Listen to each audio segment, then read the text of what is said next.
વાત કરીએ સુરતની. સુરતના માંડવીના અરેઠ ગામે સ્ટોન ક્વોરીના બંધ કરાવવા ગ્રામજનોએ સજ્જડ બંધ પાડ્યું. ક્વોરીથી ઉડતી ડસ્ટને કારણે આરોગ્યને તકલીફ પડી રહી હોવાનો સ્થાનિકો આક્ષેપ કરી રહ્યા છે. ત્યારે ક્વોરીમાં બ્લાસ્ટિંગ કરતા આજુબાજુના ઘરોમાં તિરાડો પણ પડે છે. ત્યારે ક્વોરી બંધ કરાવવા ગ્રામજનો એકઠા થયા. ક્વોરી બંધ ન થાય તો આવનારા દિવસોમાં ઉગ્ર આંદોલનની ચીમકી પણ ઉચ્ચારી છે.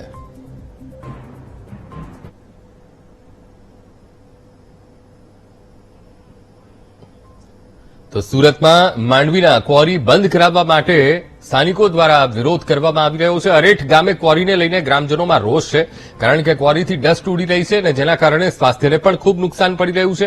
ક્વોરીમાં બ્લાસ્ટિંગ કરવામાં આવે છે, જેના કારણે ઘરોમાં પણ તિરાડો પડી છે, જેને કારણે ગ્રામજનોમાં રોષ ફેલાયો છે. તો આ મુદ્દે સંવાદદાતા નિર્મલ પટેલ ફોનલાઈન પર જોડાઈ ગયા છે. નિર્મલ, સુરતનો માંડવી વિસ્તાર, માંડવી અને માંડવીમાં ગ્રામજનોનો ક્વોરી બંધ કરાવવા માટે માંગ કરી રહ્યા છે. નિર્મલ, જી ચોક્કસથી અંકુર, કે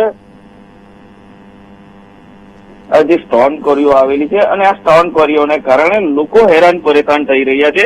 કારણ કે ક્વોરીમાંથી જે ડસ્ટિંગ ઉડે છે તેના કારણે લોકોના સ્વાસ્થ્ય સાથે પણ નુકસાન થઈ રહ્યું છે. સાથે સાથે જે બ્લાસ્ટ કરવામાં આવે છે તેના કારણે આજુબાજુના ઘરો, જે નજીકમાં રહેતા લોકોના ઘરોમાં તિરાડ પડી છે અને જે પાણીના સ્તર હોય છે એ નીચા ગયા છે. જેના કારણે આજ રોજ ખાસ સામાન્ય સભા, ગ્રામસભા બોલાવવામાં આવી હતી અને ગ્રામજનો દ્વારા ક્વોરી બંધ કરવા માટે એકત્ર થયા હતા અને અરેઠ ગામના ગ્રામજનોએ આજે સજ્જડ બંધ પાડ્યું હતું અને ગ્રામસભામાં જે આગેવાનો હતા તેમણે ક્વોરી બંધ કરાવવા માટેની ઉચ્ચ રજૂઆત કરવામાં આવી હતી અને જો આ ક્વોરી બંધ કરવામાં ન આવશે તો આવનારા સમયમાં ગ્રામજનો દ્વારા ઉગ્ર આંદોલન કરવાનો પણ એંધાણ સર્જાશે તેવું અધિકારીઓને જણાવવામાં આવ્યું હતું. જી બિલકુલ નિર્મલ, સમગ્ર માહિતી સાથે જોડાવા બદલ આપનો આભાર.